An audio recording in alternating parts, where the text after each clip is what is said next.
Recording it so that I can provide you recording at the end of the class.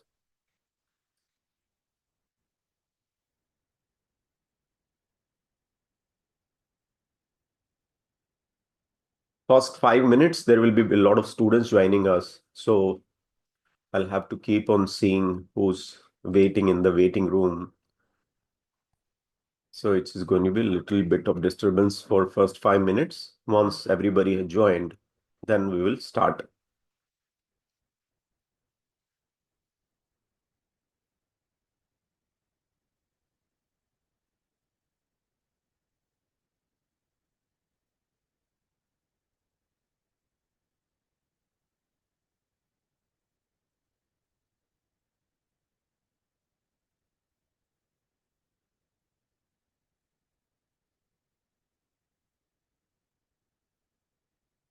So network design is a favorite topic of mine. I generally think that if you know network design, you probably know a lot about networking, and it also excites you about the career in network industry or network security industry or other aspect of the network industry itself. So we'll discuss about all those things. Uh, Network designing is essentially knowing when to buy an equipment or what kind of equipment is required and where do you place it and what are the different alternates based on different mechanisms, which we will see. Sometimes the cost. A lot of companies do not have a lot of funds for things. Sometimes it is about performance, like some of the companies like airlines and all that, they cannot compromise, right? Stock exchanges, banks, they have a lot of money. E-commerce companies, startups, and big IT companies, established businesses, they have quite a lot of funds available to them. So they can build the networks, which they don't care about the money, right? They, at the end of it, they care about how much returns they are getting out of it. So I think most of the students who joined will keep on seeing the waiting list there. I'll keep on adding them. I'll start with this. So these are the different factors. A network design is a process of planning a network infrastructure tailored for your business requirement, considering these factors. So it should be high performance, right? Nobody wants bad performance. Everybody wants high performance. Everybody wants fault tolerance, right? That's the whole purpose of designing a network. You want secure network. We are going to look at those cases also. Uh, Seamless scalability. So scalability is very important. Today, you are a 40 people company. Tomorrow, you may be 400 plus company, and you may reach to Infosys or TCS, right? 2.5 lakh employees of TCS, Infosys, and 3.5 lakh employees of TCS, right? So you could also reach to those levels, and then you have to keep on planning your network in such a way that tomorrow, if I have more employees, 10,000 more employees, 20,000 more employees, right? How do I scale my network and how do I provide connectivity to these guys? And operational efficiency is another factor. So why network design skills matter for engineers? Lot of important things. First is that you should have a anticipation about the failure points before they happen in the network, before they occur in the network. What is the point of a network failing, right? Let's say if you have not anticipated, you are a network designer, network engineer, or senior network engineers are generally also the designer, right? And you have not anticipated for tomorrow's link failure or device failure, right? You may have two ISPs and one of the ISP failed, so that's fine. You may have electricity issue, right? You have seen recently in Spain what has happened, right? The whole grid for one day was down, the whole country was down. Uh, you have also seen recently with an airlines network what has happened, right? Some issue was there, some bug was there, or maybe some update failed or something like that. So the airlines suffered billions of dollars of losses in one single day, right? So those billions of dollars of losses can be avoided by hiring network engineers who know their job really well, right? So anticipation before failure. Sometime what happens is uh, failure is can be complete choking, or failure can also be mild failure. Okay. So when I say mild failure, let's go to this thing. So we'll go to Amazon, millisecond,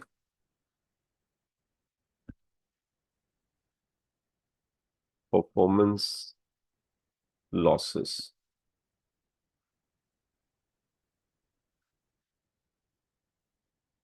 So failure doesn't mean full failure. Failure could be minor losses or minor failures also. So you'll see that 100 millisecond, not a second, 100 millisecond delay on the website of Amazon can decrease the sale by 1%, which is 1.6 billion. That is almost 14,000 crores, right? 14,000 crores. Imagine that. What is it? 1/10 of a second. Not even a second.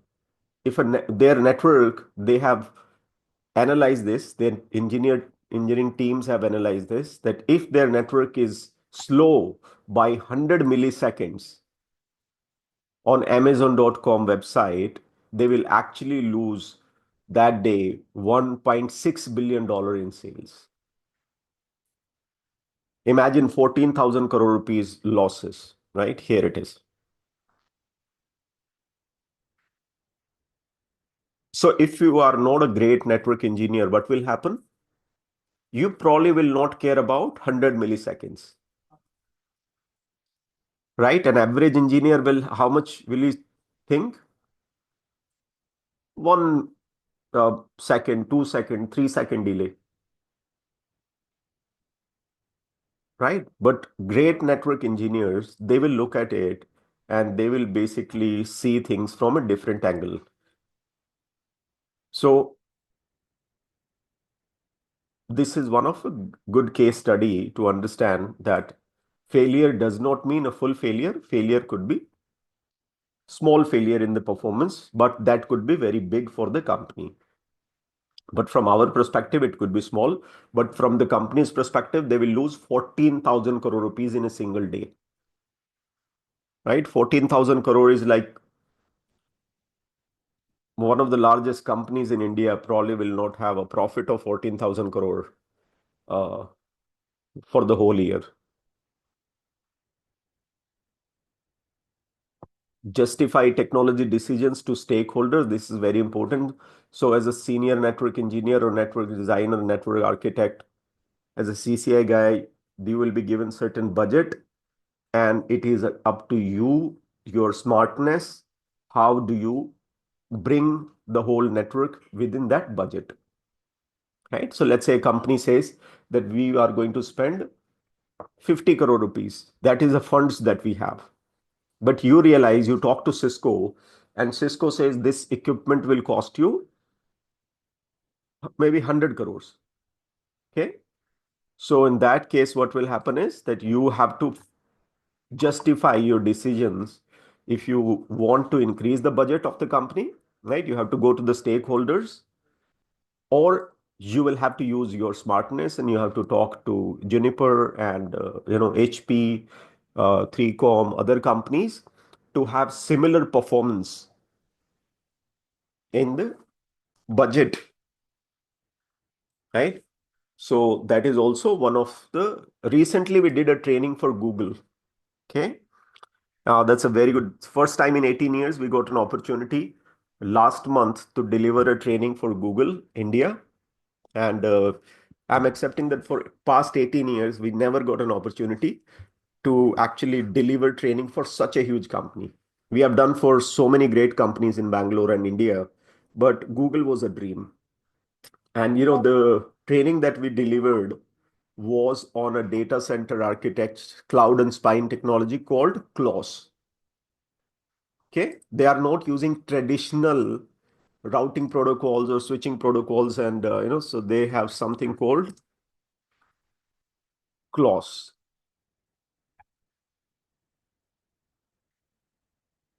Clause, here it is. So they have their own, stuff and all that. So spine and leaf, I think I just write spine, leaf, clause. I think it's an open standard, but Google's whole network is on the clause. So we delivered this training. Our Ajay has delivered this training. It is a leaf and spine architect that, generally, if you go with Cisco and all these companies, you'll have to pay a lot of money. So what they did is they purchased a huge number of white label devices. White label devices are generally you purchase from China, right? Or you have specific vendors in US, etc. So they are not kind of branded. Okay, it's like getting a PC from the market, right? You buy CPU separately, the keyboard separately, mouse separately, and all that. So companies like Google, because they are running Google Cloud, right? Or AWS. So they will not go to Cisco because Cisco is going to charge them very big. So they created their own protocol of leaf and spine management, and they purchased these switches, these physical data center switches, high performance switches from open market. Okay, you see that here, it's Hawaii, which is, so this is more of an open standard. You see that here. It was actually created by Bell Labs. Then we came to know that Google is utilizing it in their premises. Facebook is using that in their premises. These companies do not use Cisco devices as such. They use it for their enterprise, but not for their data centers.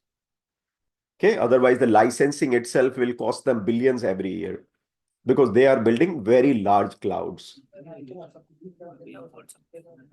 Okay, so guys, please keep yourself on mute whenever you have to discuss something with your own, family or network. So justify technology decisions to the stakeholders. Okay. Lead data center and cloud transformation projects. So data center is different and cloud is different. A lot of companies, they go for data center, and a lot of companies, they have budget for cloud. So cloud is generally expensive, okay, but easy, fast, and efficient, right? Data center co-location hosting is generally a little cheaper, but you need to have your own servers, you need to purchase your servers, you need to have, a lot of engineering to be done yourself and all that. The equipment belongs to you. And just the real estate or, the electricity and everything is provided by the data center. It's called data center co-location hosting, which we will talk about in the next few slides.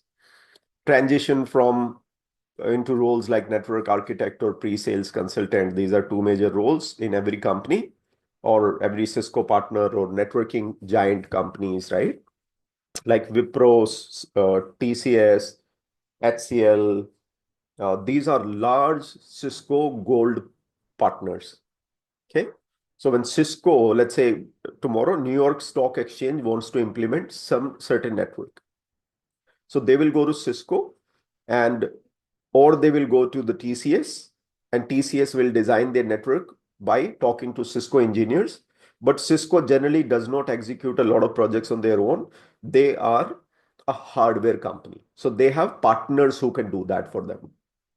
So there's a different level of partners: gold partner, silver partner, platinum partners, etc.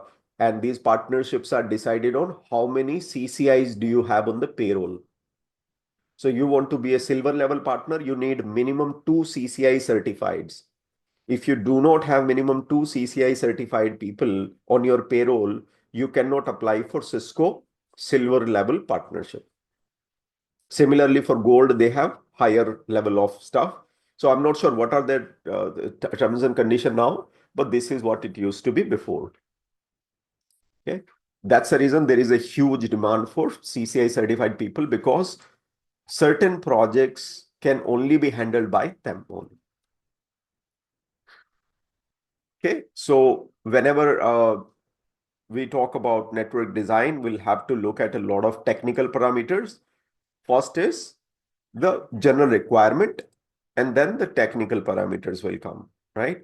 So general requirement is like how many user network it is, how many people sitting in office premises. If it's a app company, like it's like a Swiggy, we will take a case study of Swiggy, right? So let's say I'm Swiggy. I have 18 lakh customer placing order every single day on my app, and I have 11,000 people working from office and 9,000 people working remotely and 3 lakhs delivery boys doing the delivery every day.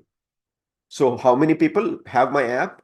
18 lakh customers every day, 3 lakh delivery agents, right? 11,000 employees sitting in the offices, senior management, everybody, to handle complaints and everything. Then customer support, refund department, HR department for hiring, and 100 more activities, which are the generalized stuff for every company. Every company has it. Even Networkers Home also has, right? A sales department, a placement department, operations department, training department, right? So every company at their scale will have different departments. So if we talk about, how you design a network, first we need to know what is the total volume of traffic that we are going to generate, and then we will decide where is that traffic will be there. So some of the traffic probably maybe, for the app companies like Swiggy, Zomato, Ola, Uber, right? All these companies, their 90% traffic is user to their app. That's massive, right? Billions of people every month are booking Ola, booking this, and right, all those things. So that means from data center to the client, the traffic will be huge. The employee traffic may not be that much big because employees are limited and customers are massive. Right? Customers are 30 lakhs a month, 80 lakhs a month, sometimes 10 crores a month, right? Depending on what app are we looking at. But employee maybe, let's say if we take about a case of Google has 4 lakh employees, right? Just 4 lakh employees, although 4 lakh is a very big number, but, and I'm not taking into consideration their partners because Google also has partners, silver partner, gold partner, and the different type of Google authorized partners who are selling these things. I'm not considering them. I'm considering Google's own employees, around 4 lakh. But that number is nothing as compared to what Google serves. Google serves every day 2 billion people, right? How many people search google.com? So when we are designing something which is present in 200 countries, every single day, billions of people are logging into my website, right? And accessing this thing, I need to see how many people are in the office. So these 4 lakh employees are very, very important because a lot of people are writing software, a lot of people are providing technical support, a lot of people are managing Google Cloud, a lot of people are handling routing, switching. Every single day, almost, they have a new network or a new data center coming every single day, not in a month or something like that, right? Right now, the data center war, which is going on in the world because of AI, is that almost every single day, a couple of data centers are being built. And the number of jobs and number of opportunity being created with that is crazy. And that's going to increase because at least at this time also, almost 50% of the population still does not have internet access. Okay. So these are the technical things that we'll discuss about once we reach to that particular thing. All these, what kind of security device we need to, why do we need security and all those things, we'll discuss about it.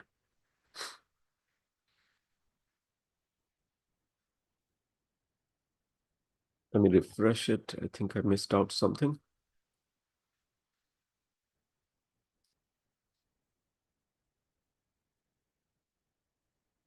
Yeah, I think I missed out on a very important thing. What is that?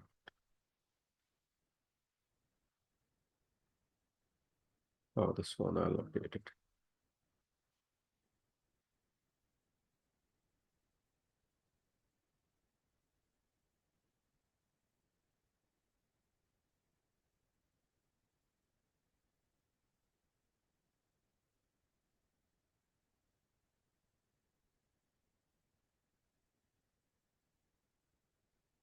So I actually, let me go back to that one itself. I'm not sure if you guys are able to see this one.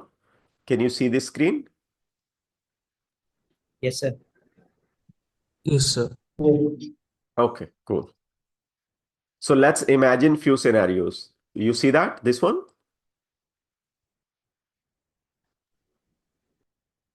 Okay, so the first scenario is a restaurant is having itself registered on Swiggy and Zomato, and their 50% business every day comes from Swiggy and Zomato. So every time a Swiggy order comes, they have to print the label and they have to prepare the food based on the order. So somebody is asking for dosa, somebody is asking for idli, somebody is asking for something else. Imagine if that day, for one day, the network is down, right?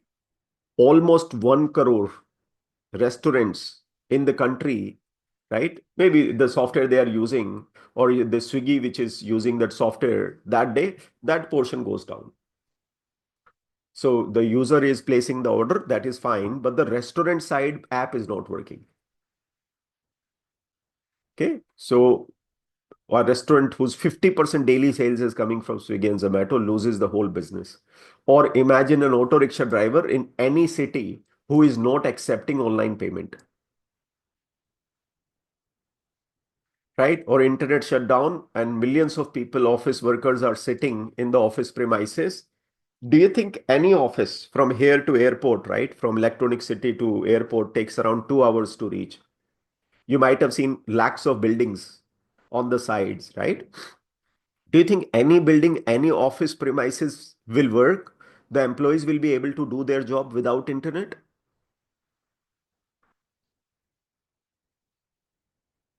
No, sir. Is there any office in India or in any part of the world is possible they can perform their work without internet? No, sir. No, sir, it's not possible. One or the other way, everyone needs internet, sir. Right. So a lot of people do not recognize the power of network engineers and solid network engineers. One is a network engineer who doesn't know his power and he doesn't know how valuable he is going to be over a period of time once he learns these skills. And this is an essential job role. It is not like a something that is not required. This is something without which the country will not exist tomorrow. The nation will not exist. The city will not exist. The people will not exist. WhatsApp will not exist. Because if they do not have network, wherever the WhatsApp servers are hosted and they do not have a router in there at the bottom, right? Or switches or routers or servers or whatever it is in the background, the world communication will completely be in chaos. So who runs that? It's the network engineers essentially who are running the world today. And their role is going to increase more and more in the coming times. When I'm saying this, uh, imagine that somebody, a boy who started at the age of 21 in Delhi in year 2000. I think many of you were not even born, right? You are 2001 born, 2002 born. Some of you are very young guys. Imagine I started working. My first job was with Wipro in year 2000. And I was the happiest person on earth because first I got a job in IT industry, being a mechanical engineer. And it was my first job. I was very young from a small family background, lower middle class. And everybody in the world told me that as a mechanical engineer, there is zero probability you will ever get an IT jobs. So fast forward that to 25 years later, I'm telling you, that time there was no Ola, there was no net banking, there was nothing called internet. It was just a dial-up. And with the dial-up services, you used to just being able to open some websites. The prime usage of that was that you can go to some website. Like I had a craze for the foreign universities because I never had funds to study in the foreign universities. But I always had a fascination to go to some foreign university website, download their brochure, see their master's program, and imagine or dream that one day if I will ever have money, I probably will do M.Tech or I'll do my master's degree in US, or this is the syllabus and all those things. So that was a dream which never got fulfilled. Uh, but I'm happy that I was able to do quite a lot still with all these things. So I'm, saying with that 25 years seeing the world, which has transitioned from dial-up connection to where we are, and we are still nowhere. 6 months back, I was in China. Okay. And very interesting thing happened on the airport itself, that I asked for taxi. And on the Shenzhen airport, they told me that you can catch a taxi. I said, okay. I went to the taxi. There was nobody driving it. So I asked one Chinese guy, I don't know how to take this taxi. Can you help me? He said, install this app, scan the door. On the door, there is a barcode. Just scan it. And I scanned it, it opened up. When it opened up, I gave the destination in the screen. And this driverless taxi took me from there all the way 35 minutes to the inside the city. Okay. Imagine that I have already been transported to the future.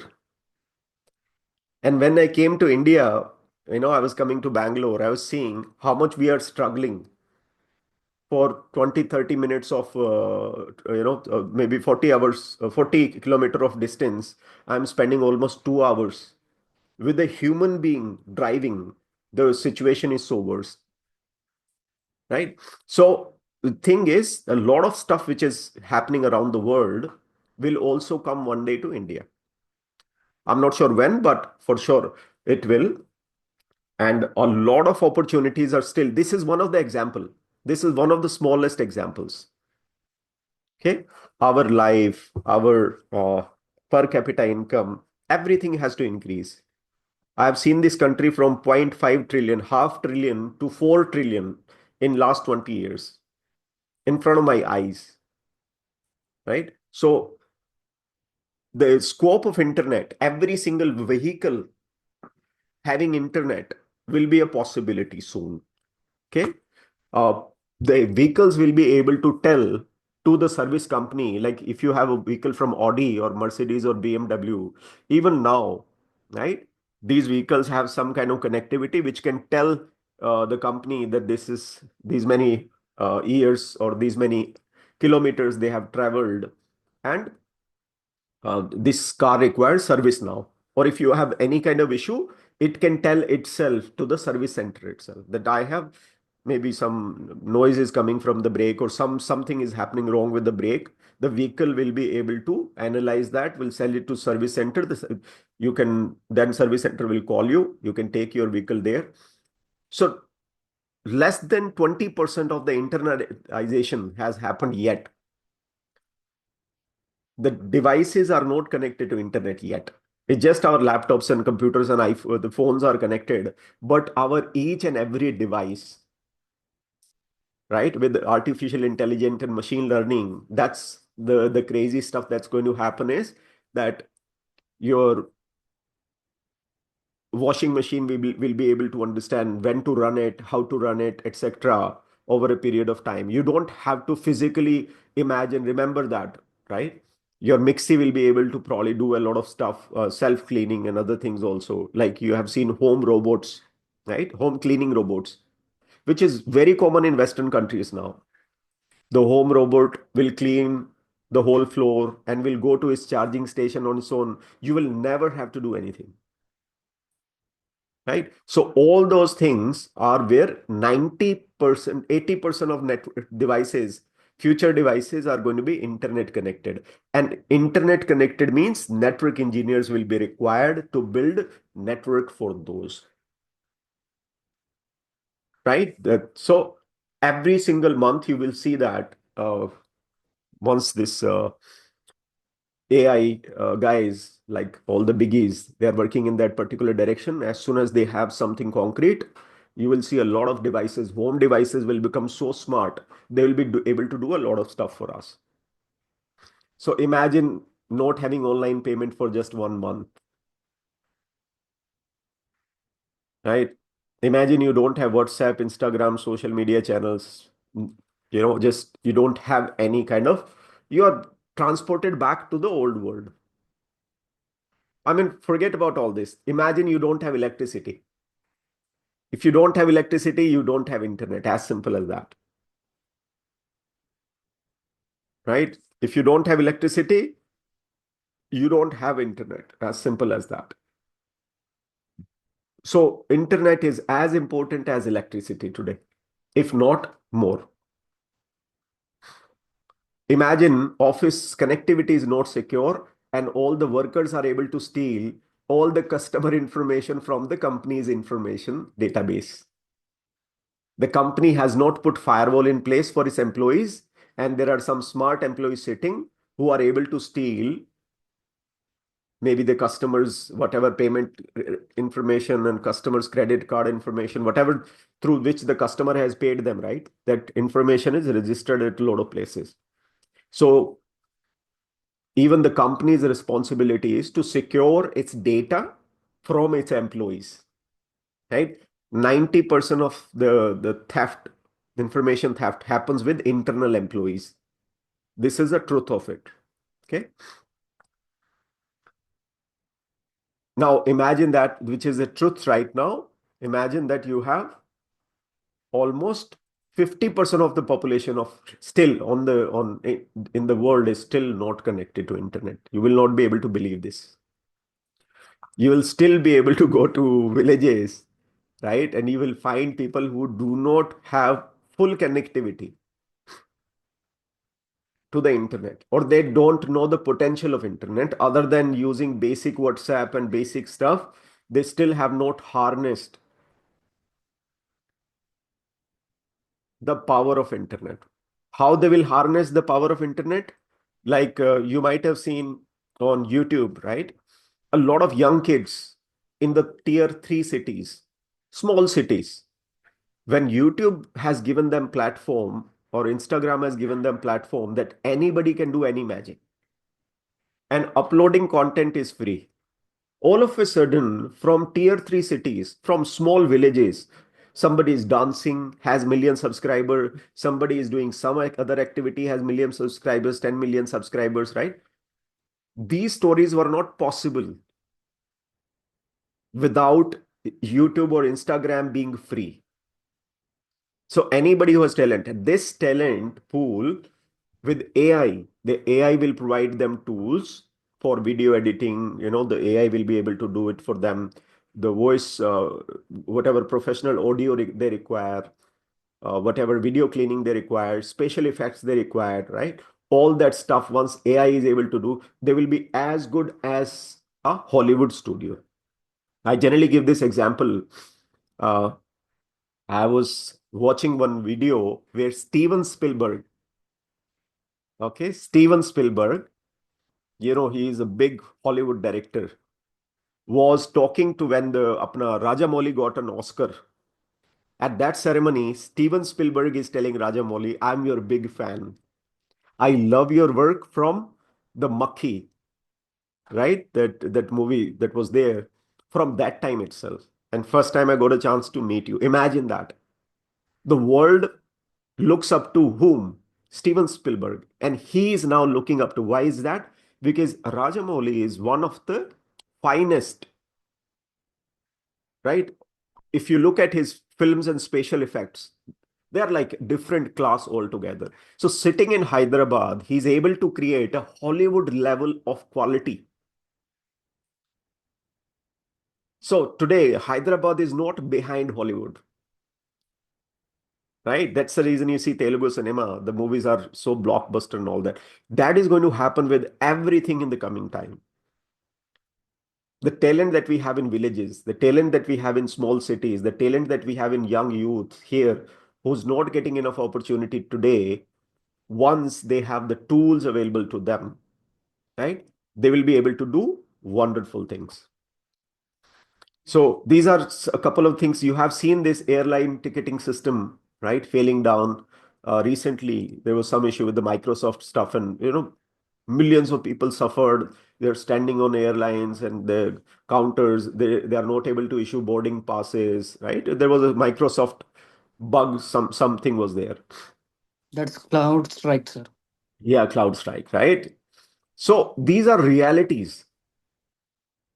These are realities, and smart network engineers will be able to figure these out, that this is also a possibility.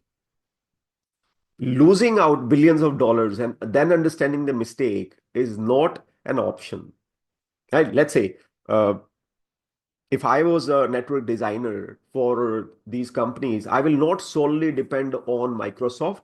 I would have a lot of Apple devices in the game. I would also have, at least for the backup, some Android devices, right? One terminal Microsoft, one Android, and one Apple. So that if tomorrow something happens like with that happened with only Microsoft thing, at least I will have a backup of iPad and other things installing the same app, and I'm able to work on that. So having a backup plan for every single possibility, saving billions of dollars to the company, that is where you get crores of rupees. You get paid for a smooth network. Engineers are the best engineers are those who never create a mess, or those who avoid all type of messes, whose users, whose networks are always secure, right? There are no downtimes. Everybody loves those network engineers. Imagine a network engineer whose network is always down, right? The whole company will hate him. Probably they will fire him also. This guy keeps on experimenting every single day. Sometimes he changes the NAT entry. Sometimes he changes some other entry. Sometimes he plugs the wrong cable somewhere and the network is down, and because of him huge number of losses are there. Or maybe he did not do capacity planning properly, and now all of a sudden there are just too many people on the network and the network is crashing because of that. All these are faults of network engineer, senior network engineer, who's responsible for handling that network. See, you may not have designed it, and the person who wrongly designed it is already left the company. He has got a bigger package, he left the company. Now it's up to you now. You join that company, you realize that this network is completely fucked up and you are responsible for it. So first thing is you will have to come with a plan to what is wrong with it. Second, then you have to go to seniors. So this is why the bad things are happening. And I think this is the solution that we, right? And what will happen with companies? The companies will say, okay, whatever it is required, companies' simple philosophy is, I will not lose 100 crore. I will buy 5 crore rupees equipment same day. Because losing 100 crore rupees and reputation in customers' eyes is a very bad thing. Throwing 5 crore rupees on the table and fixing that issue is a much more better solution.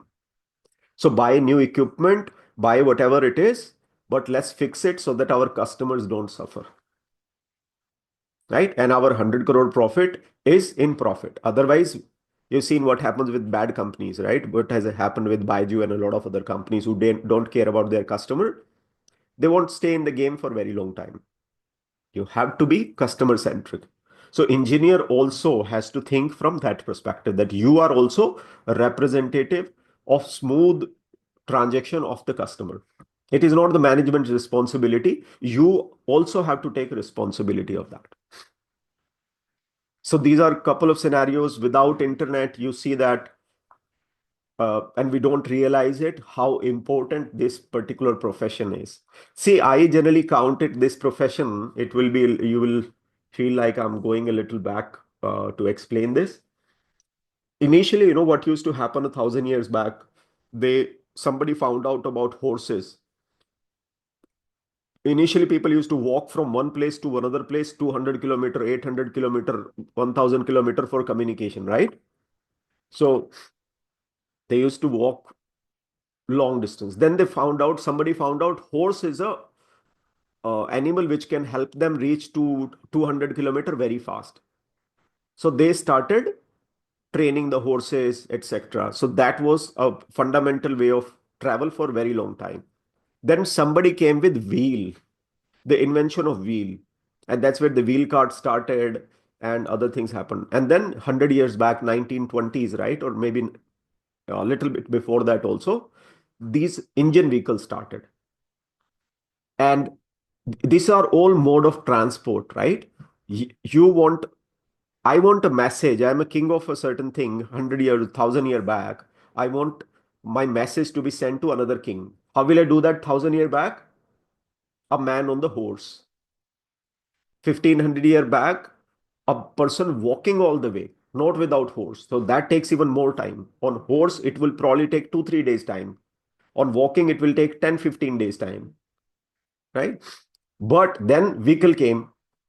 Now, imagine that the same message that if I have to send in 2025, how will I send it? I will WhatsApp. So one time when physically the message was sent, from that the horse, from there we had courier companies, right? Today, whatever we want to send, including pictures and messages and scan copies or whatever it is, I can just pick up my WhatsApp and say, hi, this is the message. So mode of transport, right, or communication has completely changed. Imagine that, from physical to the virtual world, right? And that virtual logical stuff is going to happen more and more. It is just the start of it. Okay, so couple of things that we need to be aware of. High performance, this is critical. We care about fault tolerance, we care about security, we care about everything else, right? That it should be scalable tomorrow from 1,000 users, from 1,000 user company, I become Google all of a sudden to 4 lakh employees, right? And from few thousand customers, my customers were maybe 10K customers, and I reached to 2 billions a day, 2 billions customer around the world, almost 1/4 of the global population of the world using me, right? In 25 years, every single year it's doubling, tripling. Every single engineer, the person who's sitting there in the network engineering, right? Crazy stuff is happening. Hello. Hello. Sorry, sir. I think the screen is stuck. Okay, I'll just check it.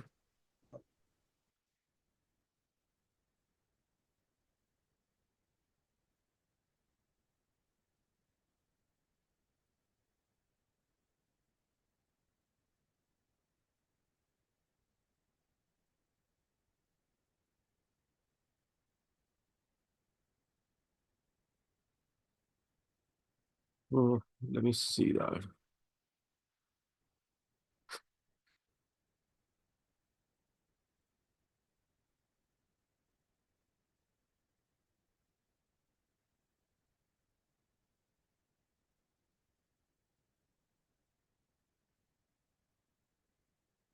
So I'm just seeing the salary of Sundar Pichai, right? Yes, sir. Now it's visible. Yeah. So this guy joined Google when he was like 17th or 18th employee. The Google was in the basement of a house. They did not have big office. Imagine you going for a company which is in the basement of a house. You are from IIT and you are the gold medalist of IIT. You are also not only the gold medalist, you went to US to do masters. You completed your master's degree from one of the most, topmost name in the world.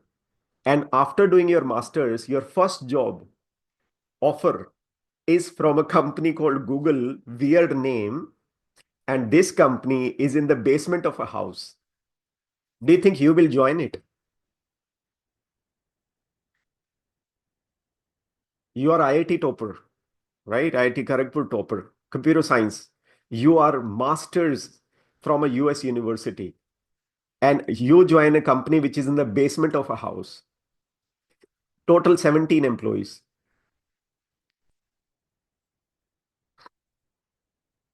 Right? Most of us will not join that.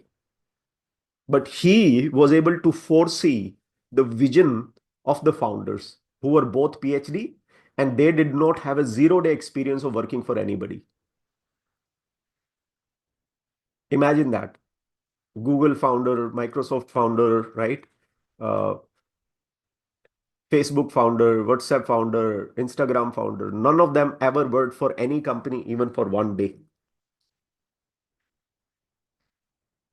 And this guy, after his IIT, and they, reached At the age of 44, this man is now taking 1,000 crore rupees worth of salaries and even more of different resources and all those things. So the point here is understanding things before anybody else does, right? Having a vision, basically. The point is to have a vision. So first and the foremost stuff is high performance. This is critical. We need to have every other parameter, but high performance is non-negotiable. People need to have great internet connectivity, fast, super fast. How will you achieve high performance?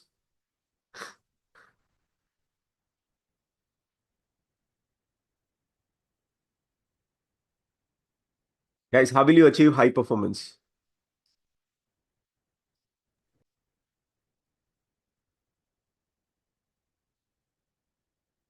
So high performance is by looking at the device capacity to handle multiplied, whatever device capacity multiplied by the number of user, and also looking at the type of traffic. So maybe there is a company which is like Baiju or training company, right? Which has 2,000 trainers teaching simultaneously on video or IP. So what will happen? The video traffic or the Zoom call traffic is not just accessing the website. The bandwidth requirement of a HD video, right, in teaching is much more higher. So I'll have to choose that. I have to keep that in my mind.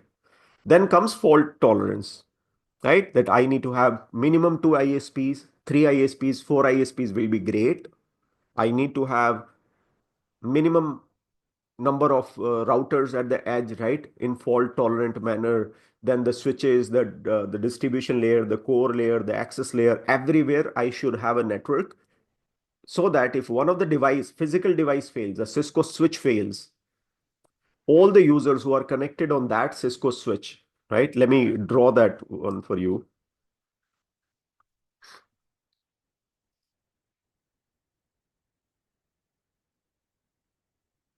So we'll draw one network design to see what I'm talking here. So let's say this is my router. I'll take an ordinary situation, and this is my switch.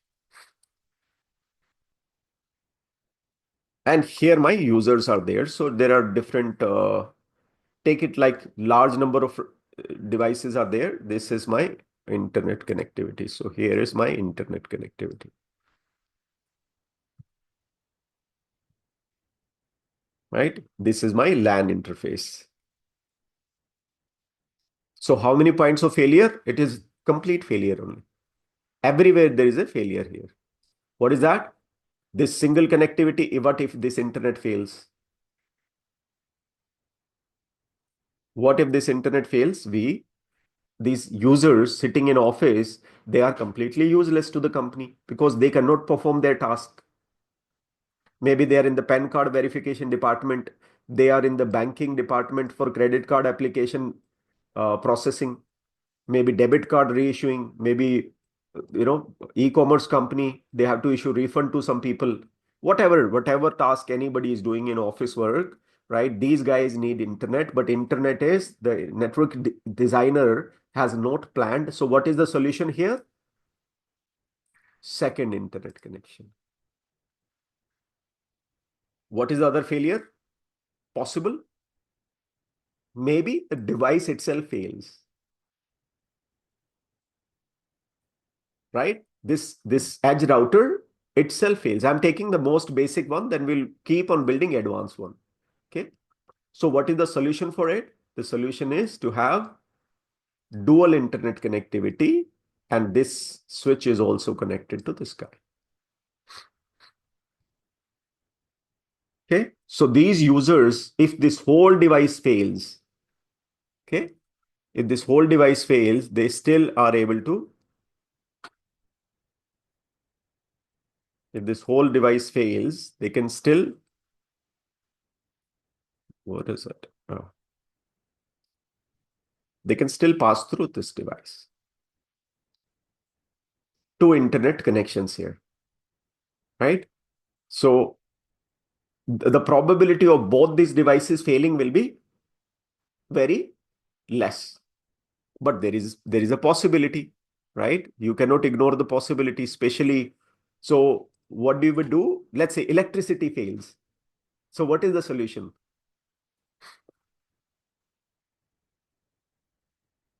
If the electricity fails, what is the solution? Power backup. UPS, yes. Generator. UPS will a generator, yes. See, as a network engineer, it's all your responsibility to talk to the management and plan all these things. Having good quality of these items will help.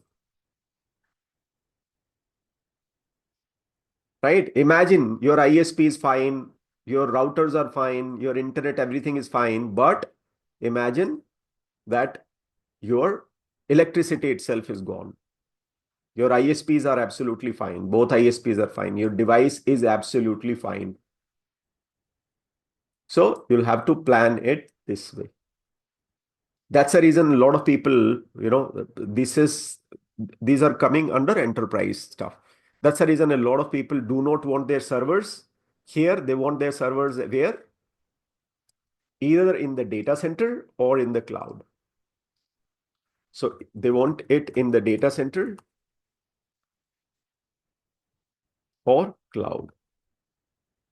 Right? Depending on what is profitable to me, I can choose that. So data center co-location hosting is very popular, but a little expensive because you have to buy servers, etc. Right? So you'll have to buy server, etc. And here, if you have cloud, you don't need to buy, you can rent it from day one, but you pay higher cost of renting these in the year end. When you calculate the total cost, you will realize the cloud will be always 4x or 5x of the total cost. That's the reason a lot of big companies who have 100 million budget, right?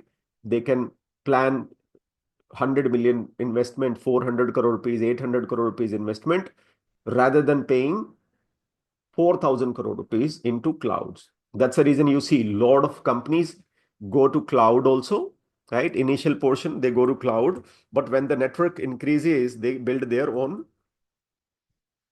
data center because the cost is much more less. These days, you don't need to build your own data center. What happens? You can rent space in a ready-made data center. Okay, let me give you one example.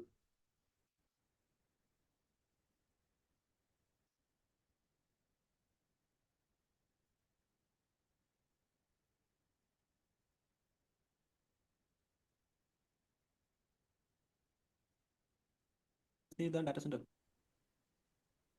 Yeah, I'll just okay, so let's talk about this. Adani is building a data center, right? Have a Facebook, so these companies essentially, I think Reliance is also building for Google and Facebook kind of companies. 10 billion is huge money, right? Adani is planning to invest $10 billion into the data center infrastructure here. Ambani is also investing massive amount of money into data center. So there will be nothing less than 300 to 400 massive data centers coming in next 2 to 3 years. The reason for that is the Facebook to Google to all the big companies, Amazon and all that, they want to expand in India.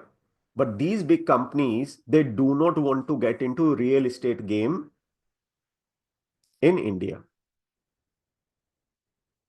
Right? Because getting into the real estate game in India is very ugly. You will have to deal with government officials, you need real estate, you need electricity connection, you need 1,000 more compliance, and they do not want to get into all that. So they say, okay, Reliance is a master of handling governments, right? So you handle, we will have our servers in your premises, we will take real estate from you on rental. So build a data center with 8,000 servers, 20,000 whatever, devices, and give that thing to us, or maybe give 4 floors to us or 8 floors to us for 10 million square feet of space or whatever it is. So a lot of stuff is happening right now in the background. All these biggies are going to invest big time into India, and that will create a lot of networking jobs. Okay, so fault tolerance, then you have security compliance. Compliance is two ways. There are two things involved into compliance. One thing that is there is a government compliance. The government has a mandatory compliance, like you are a bank, you are financial industry, you are healthcare hospitals. They need to have all that security compliance, which is given by Government of India, rules and regulation for all stock market listed companies.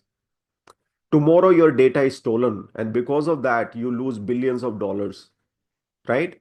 The government will not provide you any support, and they will rather have more cases on you because you did not do the compliance. The second thing is for your own sake, you're doing compliance to secure yourself from hacks and attacks. Maybe a competitor company is stealing your information. Maybe a competitor country, right, is attacking your infrastructure. So it is your responsibility to have firewalls in place, different kind of complex security practices in your network.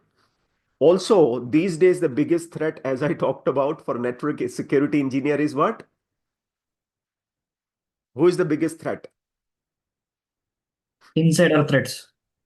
Employees. Yes, inside employees. 90% of the cases that has been found till date in the company stealing information has been employees involved into it, insiders. Okay, that's where the zero trust network comes into. Zero trust means two people sitting, friends sitting in the same premises cannot be trusted that one guy may not be stealing the information from other's computer. So they both have to verify themselves with authentication. Initially, what used to happen is if you are sitting on the LAN, right, you can all go to, you can all access company inside resources. You can all access VPN. Now the company says, no, no, still, I want you to be authenticated with the username and password. I don't trust you. So zero trust, right? So all those things are happening now. Then comes further. So once you have a larger picture, then comes the capacity planning, that these many number of users, this is the thing. And then comes your technicality starts from there. Which company products are into that? First is we have decided, let's say, so I will take a case of a simple strategy where you as a network engineer or senior network engineer has to do following activities. One is build enterprise network. That means employees sitting in the office accessing services. Same company has remote workers. These people using secure VPN access from home. Office to office, multiple locations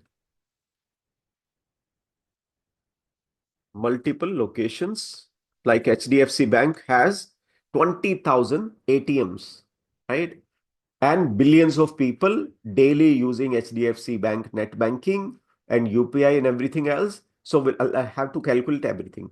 My own employees, I have 20,000, 30,000 branches. Sorry, there were 2 lakh ATMs, right?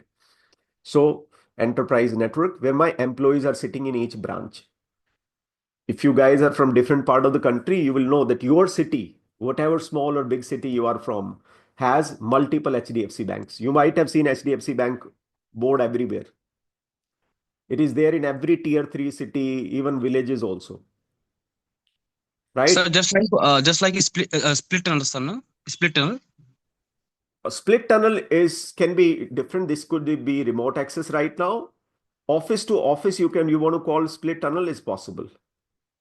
Okay, sir. Thank you, sir. Yeah. So two sites accessing each other, or two or more, maybe you have thousands of branch offices like ATM, right? All ATM servers, wherever the ATMs are, all ATM servers need to connect to the central server of HDFC Bank in Mumbai in their data center. And when you put a card in the card machine, in the ATM machine, this will verify the transaction with the server.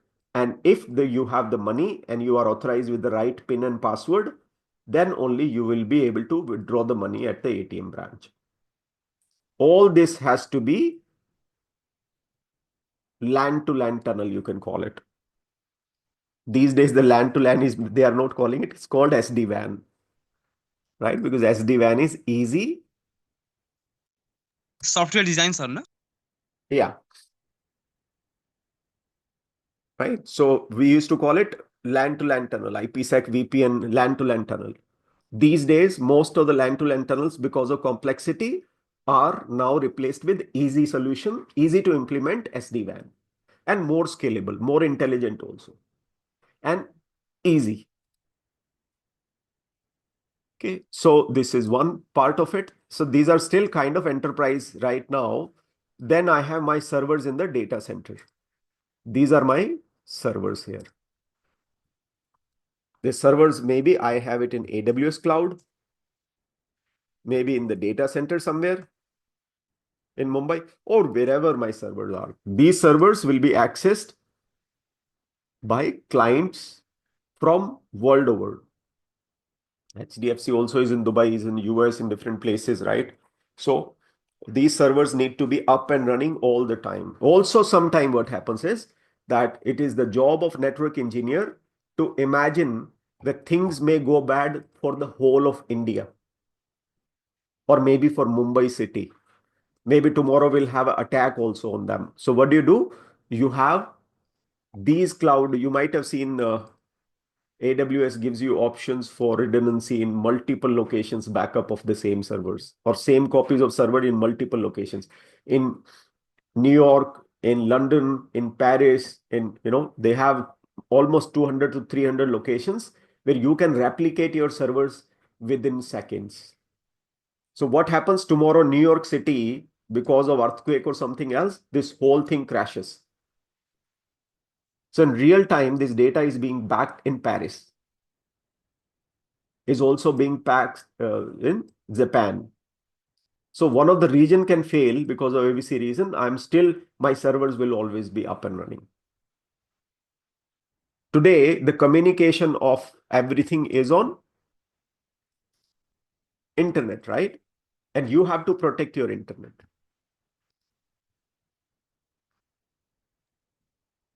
If we talk about, kind of profits and everything else, then you will be surprised to see the banks have such a huge profit that they can afford anything.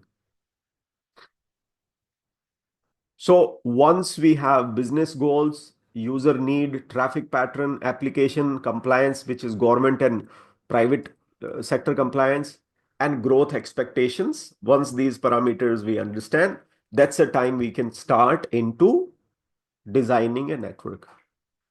See that whatever we have discussed, we have not even talked about protocols and subnetting and everything else. We have not even talked about topology or anything else. First is to have a mindset of an engineer, understanding the larger game. And based on that, we can have multiple technologies. I cannot choose a technology based on my own personal choice. My company funds have to support it. The company says, I don't want this much money to be spent. I have only this budget. Maybe I have only 40 crore rupees budget every year. And the company has 4,000 crore rupees net profit coming. So you say, okay, so we can do it in 40 crores. This is how I have to plan. I may not go ahead with the Cisco right now. I may go ahead with 3Com. I may have go ahead with HP or Juniper, or some other vendor. So maybe if I'm, Vikas Swami, I could probably think of going with the white labels also. That is my favorite. So I'll just say white label switches.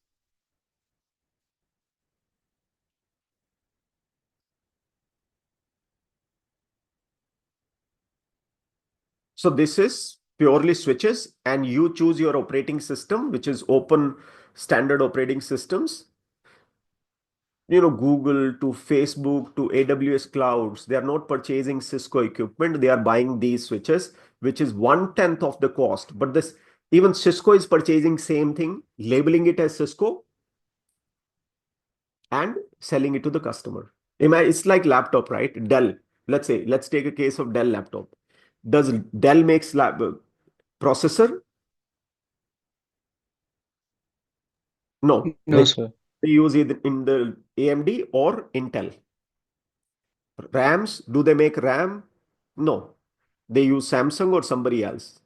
They use graphical processor? No. They use GPU from NVIDIA or somebody else, right?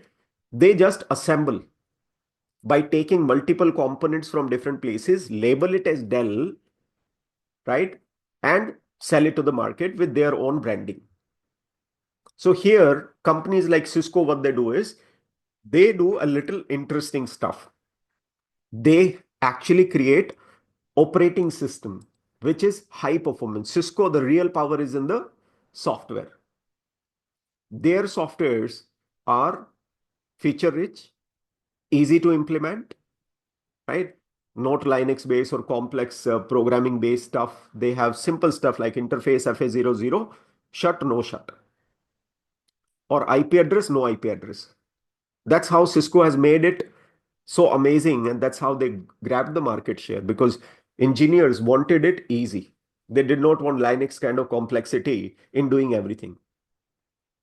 So just to show you that this is also, if you tomorrow reach to a company, big company, right? Massive company, and company has 10,000 crore rupees budget or 2,000 crore budget or 20,000 crore budget like Google has. Google is like crazy, right? Facebook is like crazy. How much budget they have? I can't tell you how much budget they have. Whatever I'll tell you, you will be like crazy. Okay? Or rather, let me show you.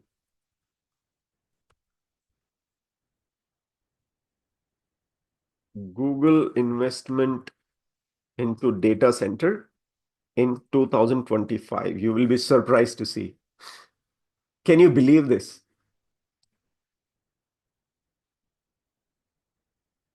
Can you even believe this? This is larger than the total defense budget of our nation.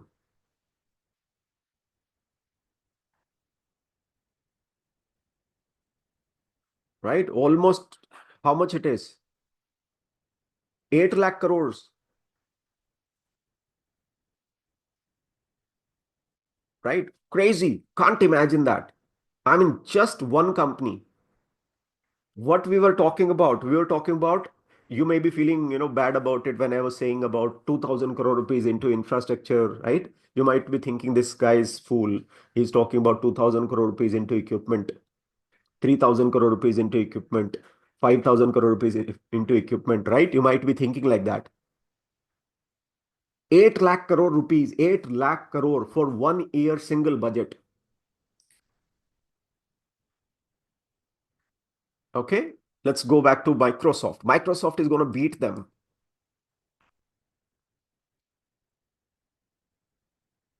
See that, $80 billion.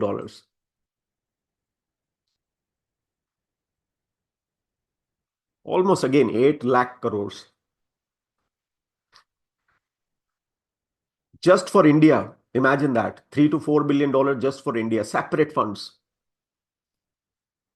25,000 crore rupees just for India. Globally, in 200 countries, they have to serve the customer $80 billion.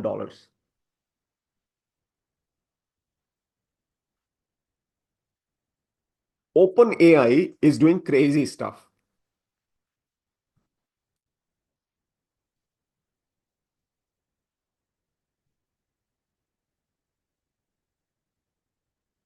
See that? They have a plan to invest almost $500 billion, $500 billion. Just in one data center, they're putting 11, 12, 13 billions. They have like 500 billion, beating Microsoft and the other guys. UAE data center deal that they have signed with Trump, right?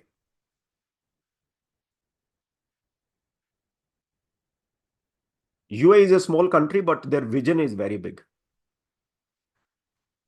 Trump has got a $200 billion funding promise from them for 1.4 trillion investment.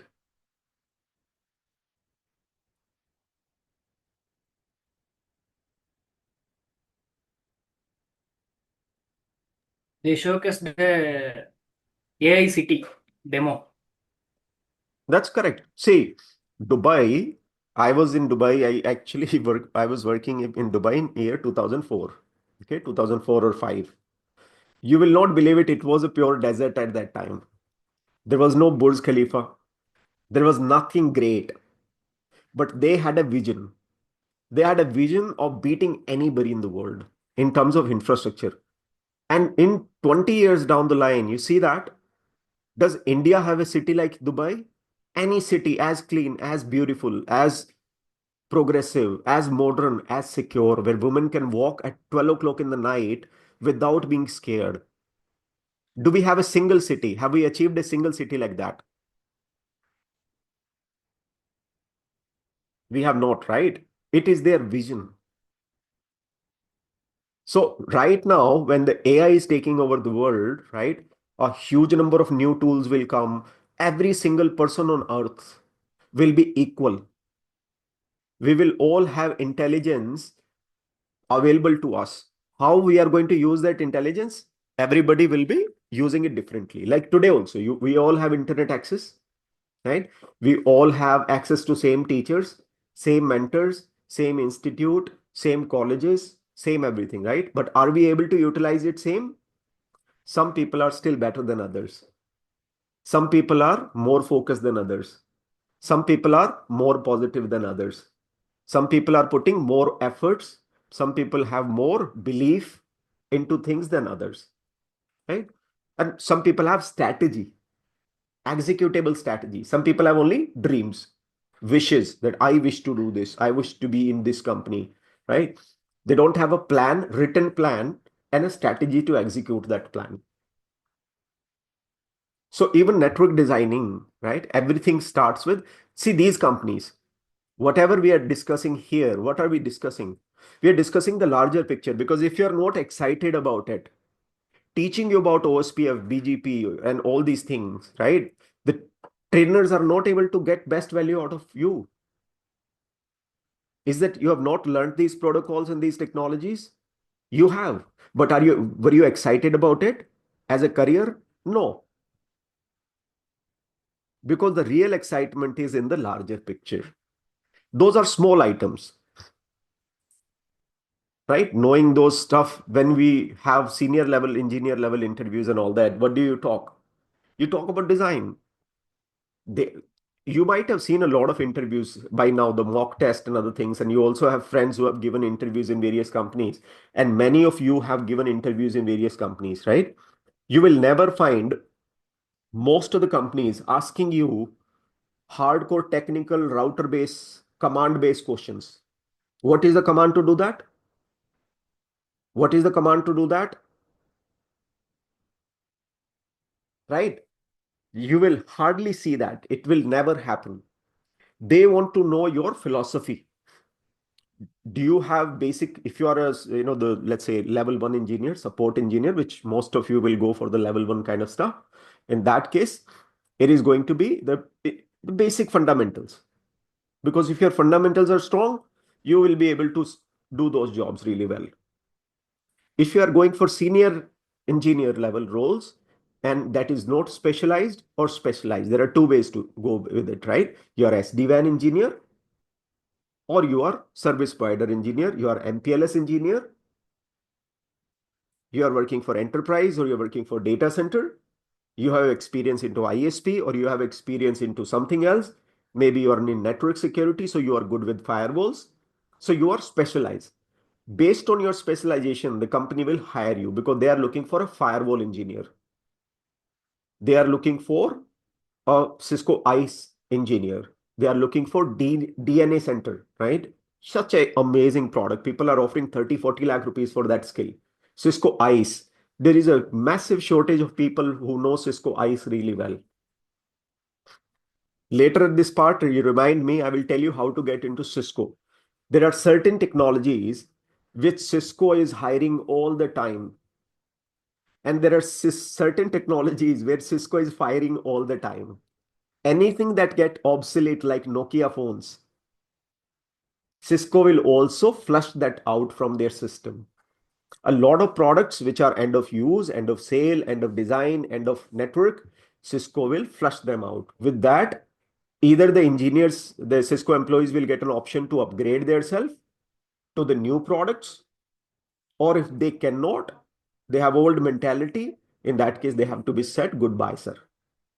Please find a job somewhere else on the old technologies.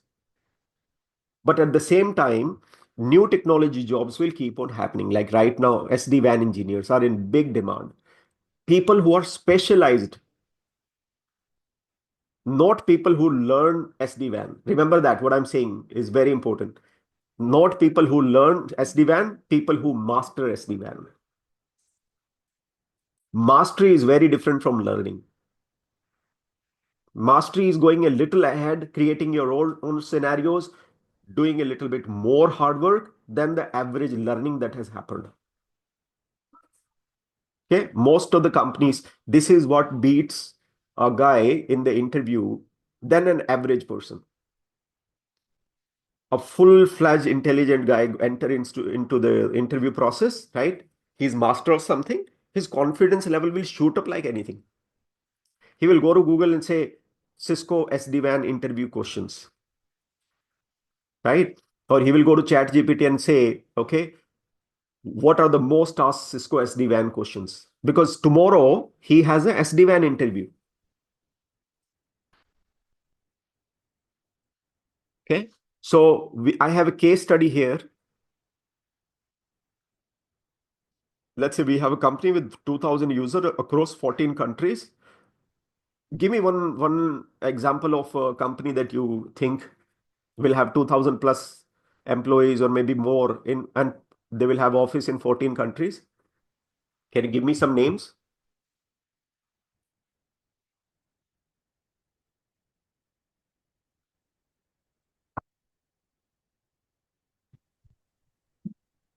Gemini. Okay, excellent.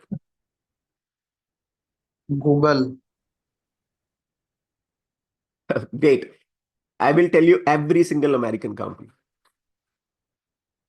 Coca-Cola, McDonald's, right? Go to Dubai, go to Middle East, any country. You will find McDonald's. Go to Europe, any country. 30 to 32 countries, right? McDonald's will be there in every corner. Subway will be there in every corner. Taco will be there in every single corner. Domino's will be there in every single corner. American companies, right? Just in India, Domino's have 27,000 outlets. It's an American company, but they have in India 27,000 outlets. They know what kind of products are being liked. Every single order that happens, right? In the billing system, the information goes to the data science specialist sitting in US. Oh, these guys love vegetarian, so we should have more vegetarian pizza in India. These guys love these flavors. These guys love this kind of stuff, right? And then they start building their recipes based on that.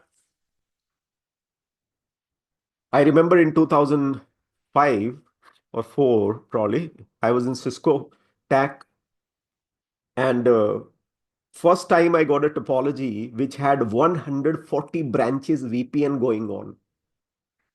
And the company name was HP, Hewlett Packard. Hewlett Packard laptop and computers, right? In 2004, Hewlett Packard was much bigger than Cisco, if you remember that. Was a huge company, right? Even today also, I think in terms of revenue, they're still bigger than most of the other companies. Their laptops, and then Dell came and had beaten them very badly. But when the design came in my hands, imagine that. My boss hand was shivering, my tech lead. He told me not to touch that topology. And I said, sir, I do not understand anything because there are 3 or 4 central locations and 140 branch offices in a diagrammatic image. You cannot imagine what was it. having 140 branch offices, how big the network was, and you make one single mistake on the central router, what will happen? The VPN access of 140 branches will be gone.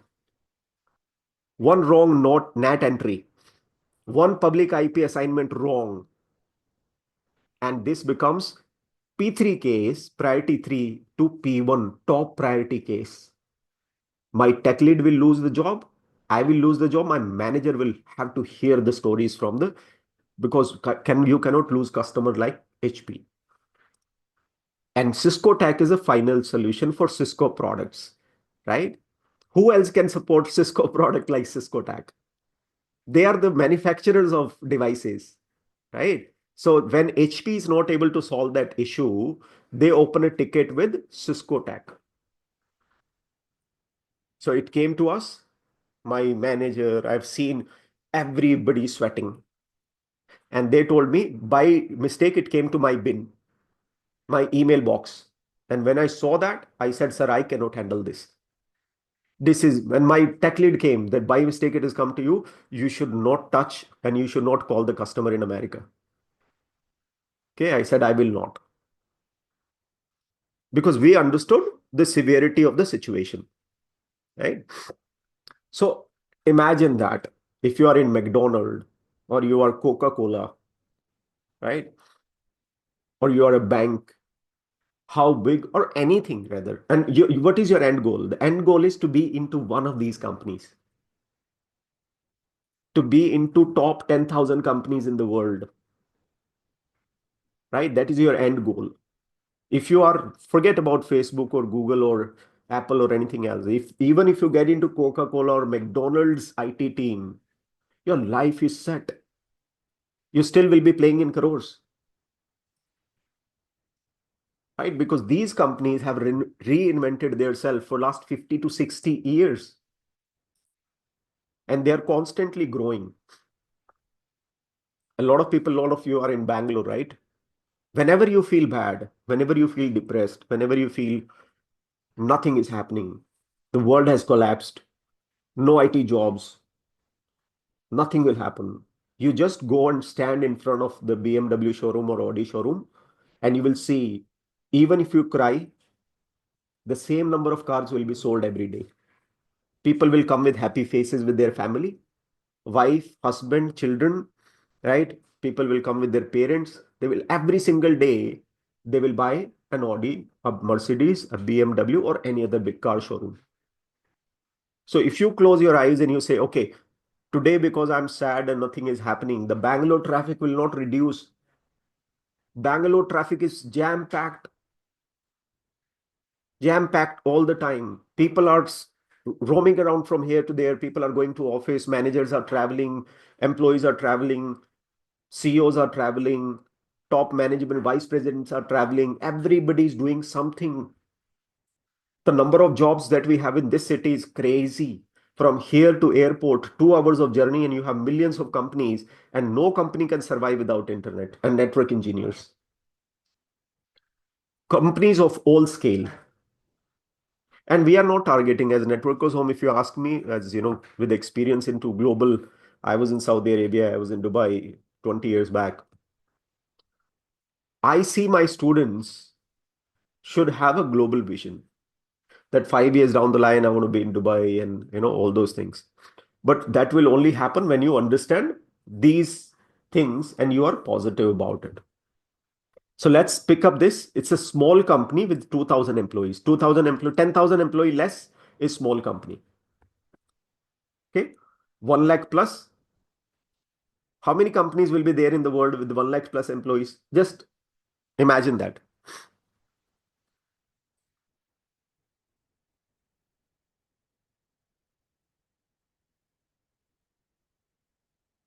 Can't imagine, right? That is the power of it. How many companies are there in the world with more than 1 lakh employees? World I'm saying about. Numbers are crazy. There are 11 million millennials in the world. Okay. So here it is. 14 countries, headquarters in US, and 13 branches. It's a small company.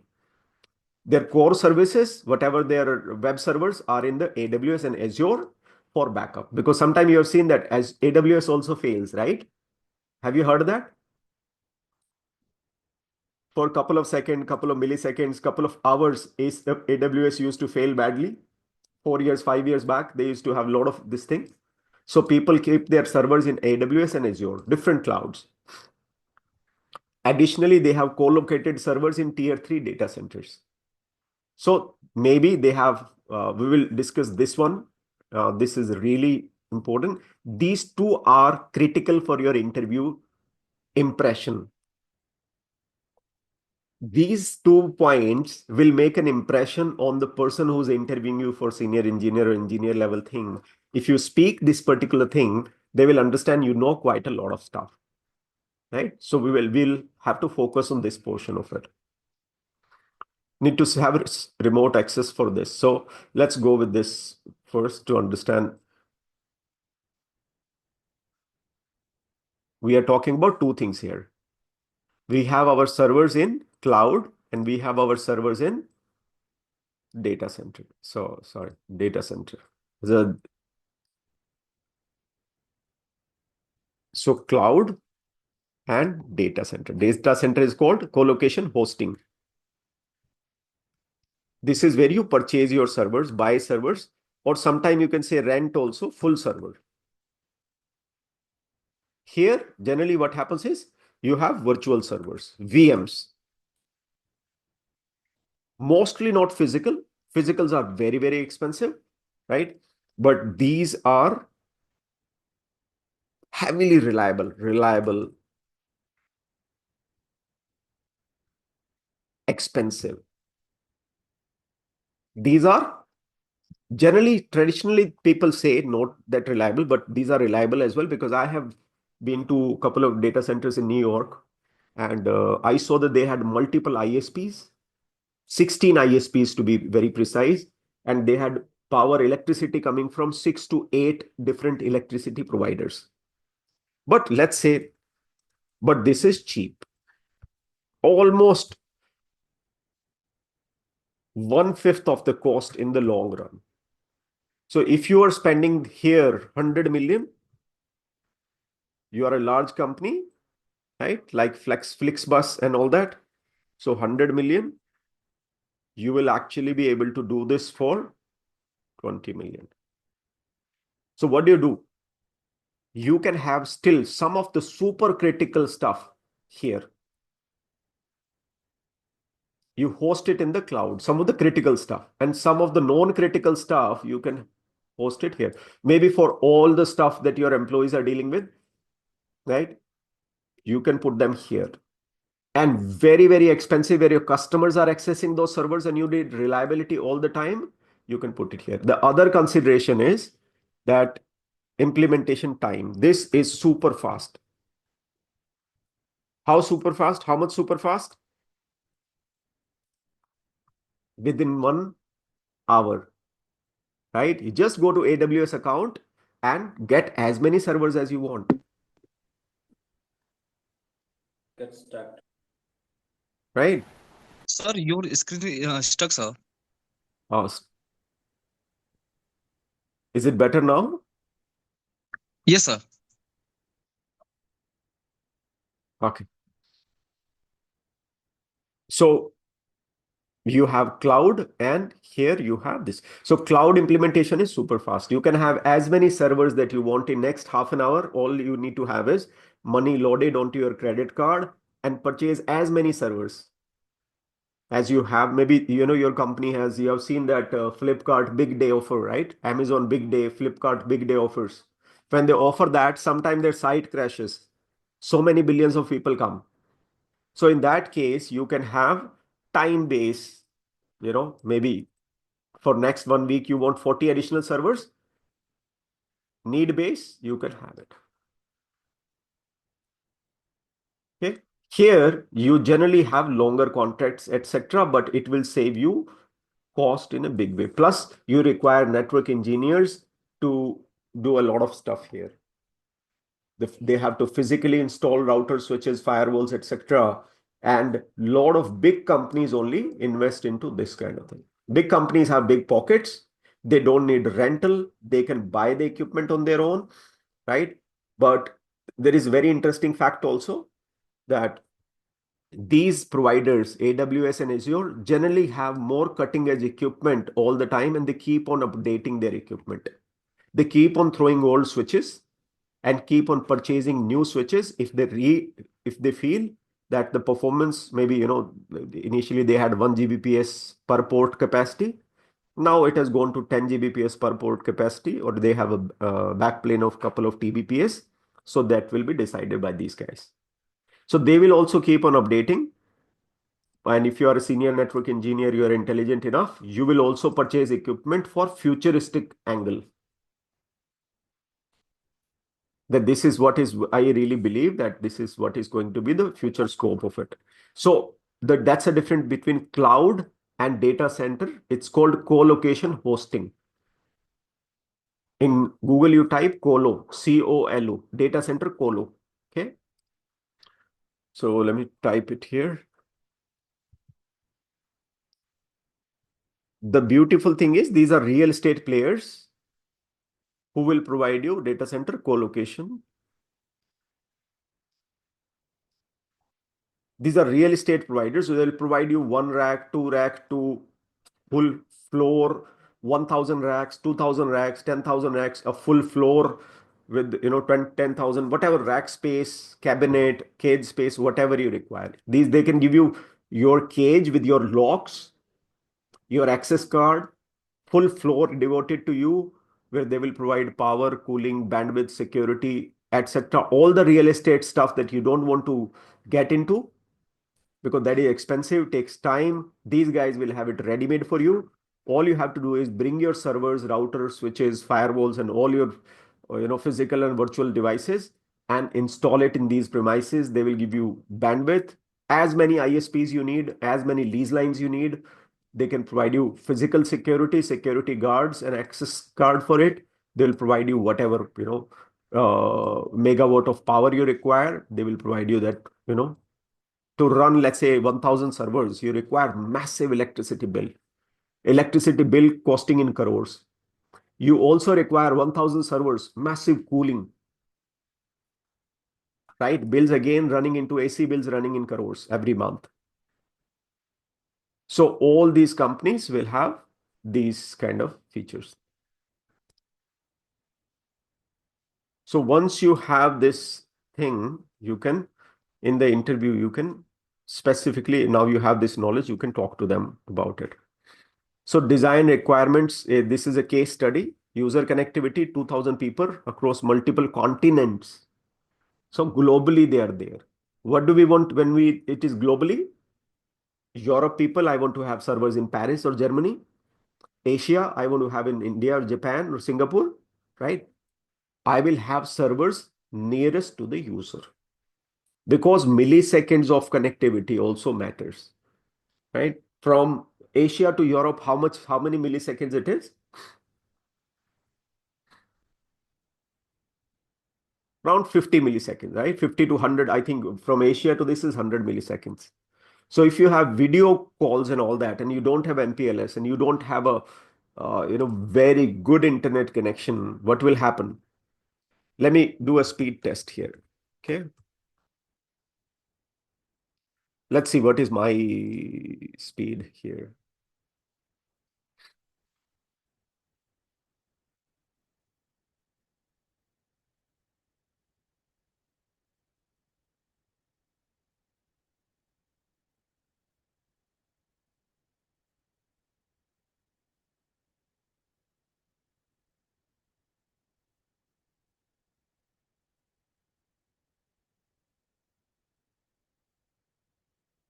Okay. 9 millisecond is a pretty good one, although the speed is very bad, but showing 9 millisecond is a pretty good number. I doubt about it. I think it should be, maybe it's because Geo has one of the finest network, but we'll still run it one more time to see what's going on here. Generally, if this is the kind of bandwidth, we should, milliseconds, it says, you see the difference in the first and the second go, right? 23 millisecond is the latency here, and download latency is heading toward 176 milliseconds. For good video quality, if it is a 4K kind of video quality, a good HD video quality also, I require less than 40 milliseconds. That's the reason when you go to US and other places, you see people having absolutely crystal clear video, right? Because the latency is not there. Here, the video quality always suffers. You might have seen a lot of places on the internet, right? The video quality they have is amazing. So you know why it is, right? It's not the speed. Most of the people only look at this. This means nothing. This means nothing. This is useless. This is absolutely useless. If this is too much.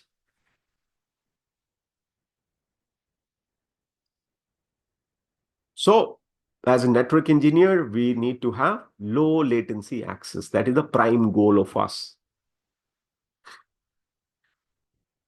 See that again, the word, very important one. And you need to know this again and again, right? Cloud and co-located infrastructure. Cloud and co-located infrastructure. Because these are practical realities in every company. You will not find a company purely running on cloud. Cloud cost is very heavy. It's for mission critical, for urgent needs, that is fine. Imagine every day you have to travel 80 kilometers, right? In Bangalore, 40 kilometers every day in Bangalore, and you are hiring Ola cab for that. That will cost you 3,000 rupees a day. In 1 lakh rupees a month, you can pay the installment of a BMW. Why will you have Ola cab? Right? If you're spending 1 lakh rupees on an Ola cab every day, if you have daily requirement, why will you not go here and why will you go on Ola?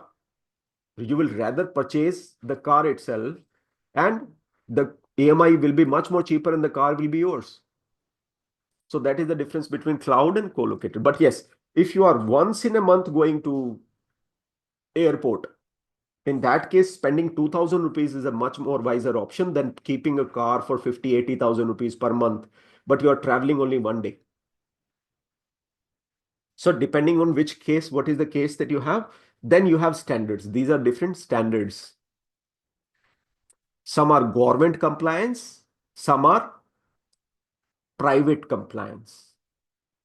So these are government standards, these are private standards. So you will have to adhere, if you are a stock market listed company in US or India or anywhere else, you will have to deal with HIPAA, GDPR, SOC, and all these standards. VPN. Do you have a full-time VPN, which is site to site, or do you have remote access VPN? So remote access VPN for 5. So what is the solution? Cisco AnyConnect. Okay, after that, you need to monitor it, because you are not going to sit whole day on the equipment, right? You want network monitoring software. If any link, anything fails, you should get a WhatsApp, SMS, email to all the people in the chain, so that the engineers who are working in different shifts, their CTO, vice president, manager, everybody gets an email that so-and-so link, maybe Bombay link, Mumbai link, Chennai link, right? Or that particular link has gone down. And in the real time, you can troubleshoot it, whatever person. So network monitoring is very important. It has to be automated. You cannot physically sit there whole day. It has to be using network monitoring software, that as soon as something occurs, you get a WhatsApp to you, your boss. Like I used to get, my whole team used to get at the same minute in 2004, 21 years back. My VP, my CTO, my vice president, everybody, anything happens in the network, they will all have same clarity, right? And then if it is not resolved in the first 30 minutes, they will get complete different, auto reminders that issue is not resolved, issue is not resolved, issue is not resolved. So that they can call us, the IT support team. What is happening? Why the issue is not resolved in first 30 minutes only? So further, we reach to a place where we have physical device level thing. So we'll have to now, this is where our technical proficiency comes. Do we want old VPN, LAN to LAN and all that, or do we want SD-WAN? SD-WAN could be from any vendor. Easy to implement, template base, create template ones. If you have 100 sites also, right? You can apply the same template to 100 sites and 100 sites will come up absolutely fine within minutes. For that, we'll have to plan a lot of stuff like IP subnetting and all that. And we can design how many IPs are required, how many users will be there in each network. In remote access, what will be the IP range? In local network, people are sitting, what will be the IP range, right? And we should have segmentation of different networks. HR people should not have any communication with sales. Sales people should not have any communication with, so their VLAN should be absolutely separate. So providing VLAN based segregation or VXLAN, if you have cloud based, you have layer 3 VPN you require at L2. So VXLAN will be required in that case. So depending on what is the situation, you will choose that. Hybrid infrastructure, this word is also, you need to know, you will see it everywhere. And in your resume also, you should mention it somewhere. They need to know that you know about networks and network design. Hybrid means cloud and co-location both. Okay. Once you study a little bit more, you will actually understand more. So here it is SD-WAN, how the SD-WAN is implemented. So if you have AWS, in that case, you can have Cisco provides you AWS based Cisco Viptela transit gateways. Okay. You can also have physical SD-WAN. You can have virtual SD-WAN software also, 1000V and all that, right? Virtual switches. Or you can also have physical SD-WAN equipment that Cisco is selling, and CSR series routers also support SD-WAN and all that. For ISP connectivity, you will have either static routes or BGP or MPLS or maybe SD-WAN itself. And on the edge, what do you want to do? You want to have, depending on what is the use case, mostly you will have firewalls. Minimum 2 ISPs, right? At whatever. So cloud is this co-location. In cloud, you don't need to worry about a lot of stuff because AWS will take care of multiple gateways and everything else. In co-location, you need to worry. Security, then you have to choose where do you want to have firewall, where do you want to have intrusion prevention, where do you want to have web security appliance, where do you want to have email security appliance, where do you want to have a proxy server, where do you want to have a cloud security solutions, where do you have zero trust architecture, Cisco umbrella and all that, where do you have your network monitoring like Splunk, Nagios, PRTG, SolarWinds and all that. So all those decisions will decide how you execute something. Right? So this is, so each department, let's say you are working on the data center portion of it. So do the data center. Now you have reached to the remote access. So here you have to make a decision. What will be my solution? Do I want Cisco AnyConnect on Azure or AWS? And in that, I want Cisco ICE or some other single sign authentication, maybe third party, maybe local Duo, MFA, etc., which is multi-factor authentication, right? You want SMS-based authentication for users with their phone numbers or whatever mechanism you're looking for and all that. Who should have access to all that and what team will have access to that? DevOps team will have access to servers. Sales staff will have CRM software access. All those VLANs and everything else has to be planned and executed. Plus, then you have network monitoring. Where are you going to keep your network monitoring server? In the most secure location, like DMZ and all that. And how will you access it?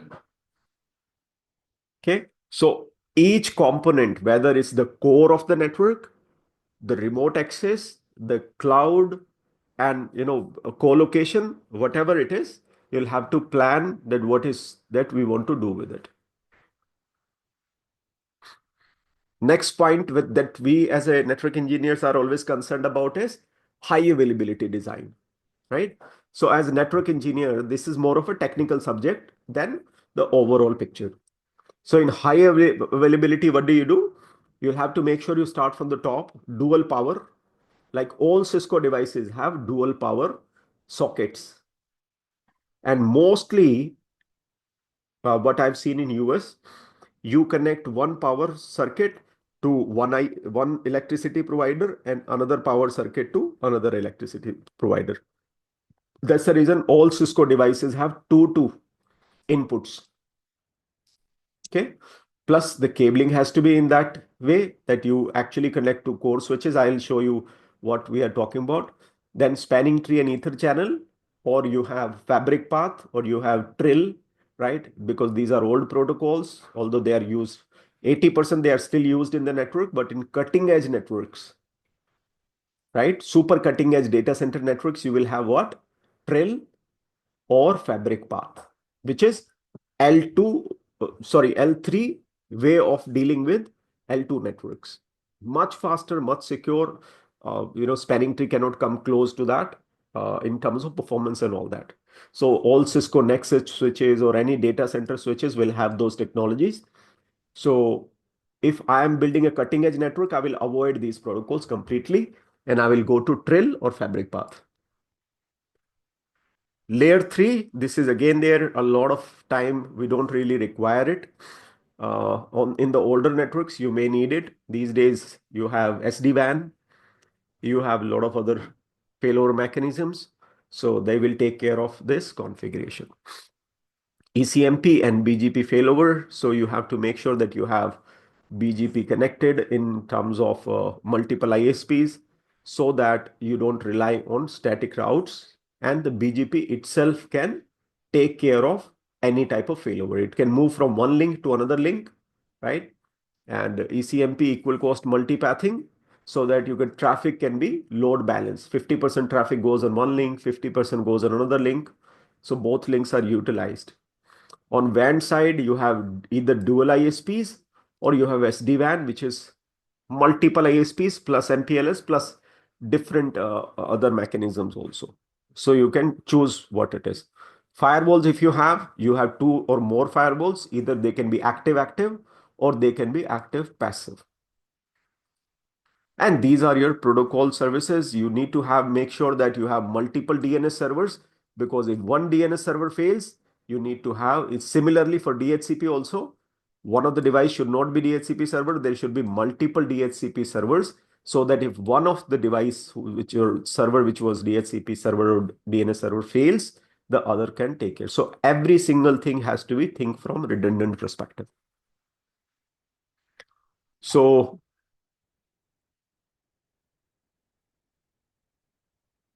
this blog I've written here on vs.networkershome.com. Okay, you can read this particular blog. Then I have another case study of a fintech company.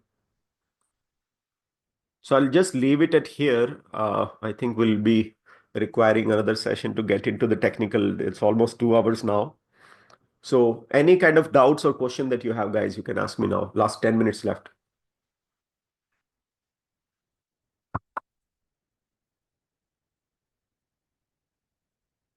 How was the session today?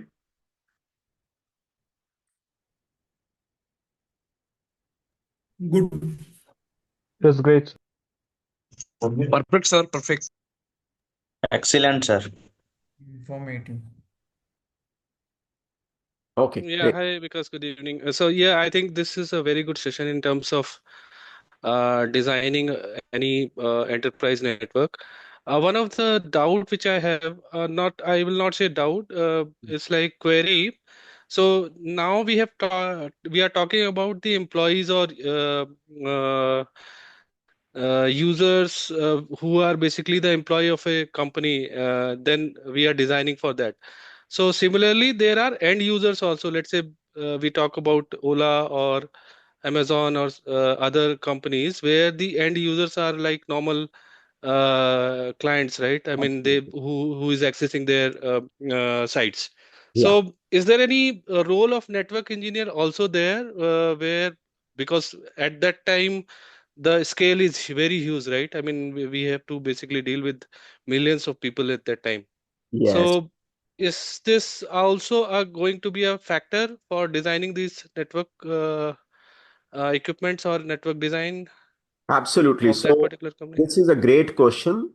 In fact, uh, that's the reason I was actually teaching more about the cloud and the co-location hosting, because a lot of network engineers, uh, they have to deal with cloud and co-location hosting.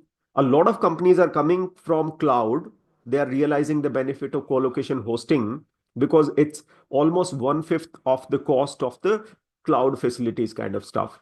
So you will always require, because you have a huge number of servers in co-location, right, which is a cheaper option, but you also want to have some super mission critical faster network. Sometime what happens is, let's take an example of Netflix. Let's say Netflix wanted to come to India, and they are such a huge company, right? Netflix is massive. They have movies and movies. So they wanted to have their presence in India, but then they realized that getting into India, real estate, getting building, getting infrastructure is very, very expensive. At the same time, initially they came with AWS, and then they realized AWS is very expensive to them. They will never be profitable in India. So what they did is they went to Geo, Reliance. Reliance has a massive, massive data center in Mumbai. Now they're coming up in Jamnagar and Chennai. Reliance said, tell me how much you need. I'm the Asia's richest man, fifth richest person on earth.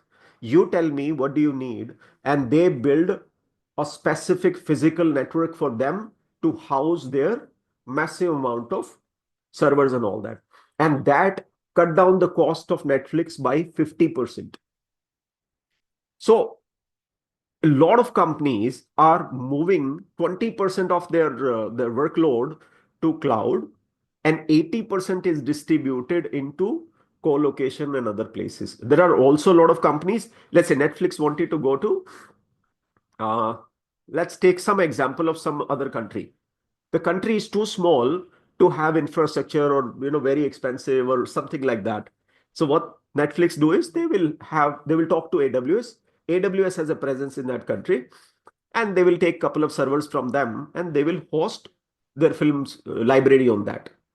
Okay, so there are different situations, but yes, network engineers, you should have AWS Cloud Associate certificate, or at least knowledge of that, because it can open massive opportunity for you.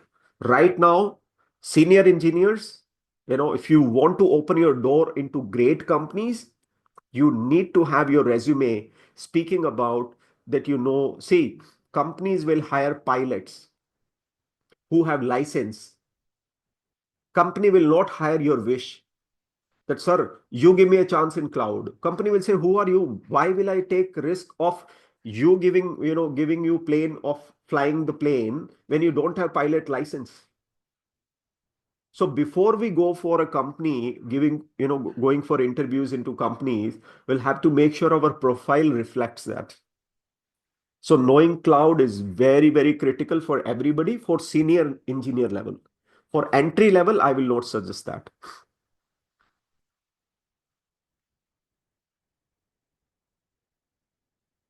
Hopefully that answers, Vipul.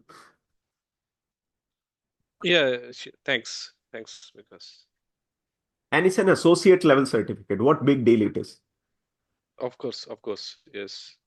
right? So it's not like something like CCIE. You have 8 hours exam, $2,500 in single attempt. Passing rate is less than 2%. 6 seats available in India every day. For 2 to 3 months, you don't get a seat only. It's not like that. AWS, anybody books online, give $150 exam. You fail also, you don't feel bad. And I observed that like many hyperscalers have the same concept of designing networks, right? I mean, whether it is AWS or whether it is GCP or Azure, they have the same concept of designing the overall network in terms of getting the connectivity or interconnecting the servers and all. Absolutely. That is a must to have these days. Absolutely. See, when you are in a profession, it is great to have a knowledge of small associated activities. Let's say you have certain servers in cloud. Now your company says, okay, let's secure them using firewall. So you go to Palo Alto, ask them for a virtual firewall. In 1 minute, AWS gives you option for virtual firewall to be purchased, right? Let me go to AWS Palo Alto firewall, right? 1 minute you can go to AWS, and next minute you have GCP or wherever you want your virtual firewall ready to secure your AWS cloud. Maybe in your AWS cloud, you have 40 precious servers, very important servers. Can you have those servers without firewall? Can you afford to have servers on worldwide internet without firewall? Probably no, right? So what do you what do you want? You want virtual firewalls to be implemented within seconds for your 40, 50, 100 servers to secure them. And on the edge, you want to put a firewall. So you can turn on the firewall within 1 second. You can just buy from it. Here is the pricing and everything else. You can see the pricing and all that. So as a network engineer, you cannot say, sir, I don't know. I don't know how to secure this. You as a network security engineer, you know Palo Alto for sure, right? And what difference does it make that Palo Alto is implemented in cloud and in physical or in virtual? It is same thing. In physical, it's a physical interface, gigabit 00. In virtual, it is virtual interface. NAT rules are same. Firewall rules are same. Right? Access rules are same. IDS IPS implementation is same. DDoS attack prevention is same.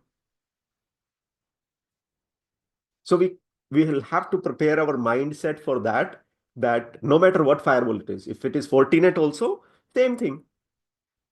Cycle is a cycle, no matter what brand cycle it is. It has 2 tires. I have not seen a cycle with 10 tires. Car is a car, right? Whether you have Bugatti or you have Audi or you have BMW or you have local car, it doesn't matter. 4 wheels.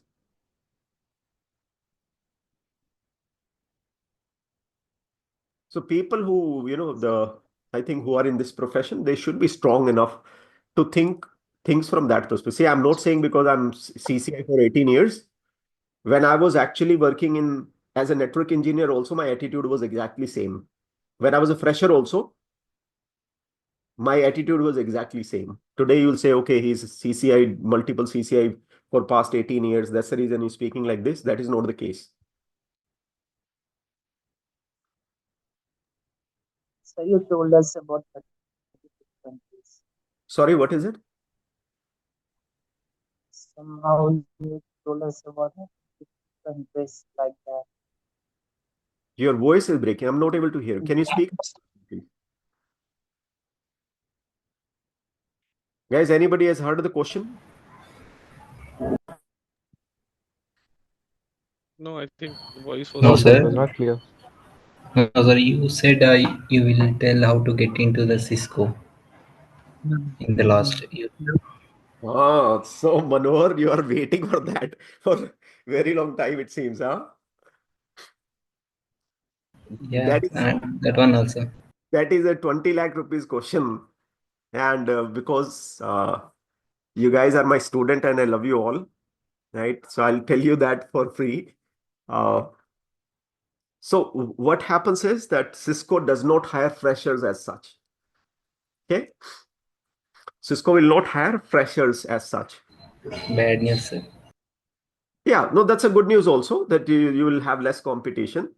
But there are certain technologies like Cisco ICE, DNAC, ACI, right? Cisco SD-WAN. These engineers or whatever new comes in, Cisco does not find engineers for that. And that's a time Cisco wants to pick up these people from wherever they are available in the industry. Say these router and OSPF and BGP guys are 2 rupees kg. These are available 2 rupees per kg. Market is filled up with everybody who knows OSPF and BGP and all that. Okay, so somebody who can create a differentiation to his career by doing technologies like automation is great. Learn automation. It's a great thing. Cisco is looking for people, or a lot of AI companies are looking for people who have written automation in their resume. So that's one. Cisco ICE, Cisco DNAC, Cisco SD-WAN. These are your keys to get into Cisco. And this is your greatest opportunity, because once you get into Cisco, you get 3 free attempts for CCI lab exam. And that's huge. And the moment you have a CCI, you'll have 6 to 8 lakh rupees. Straight away, your manager will come and they will offer you 6 to 8 lakh rupees minimum growth within the company same year. That's a Cisco policy. I think the total number of people passing at this time from India could be 300, 400 whole year, in a year. Right? And 10 to 15% are company sponsored by biggies. A lot of guys are on H-1B visa and all these things. So the demand for these skilled people with little cloud knowledge is huge. See, the benefit is pretty simple. The opportunity is pretty simple. Opportunity is available only in the high end. BGP and OSPF and basic stuff is mandatory, is the basic requirement, is the core. You need to know the core, but specialization will pay you. Okay, the real money will come in specialization. Sir, after completing CCI and if we got a job and we spent 1 to 2 years, so which path is good? Either to go in cybersecurity or to take certification like cloud, AWS, Azure, etc. Like.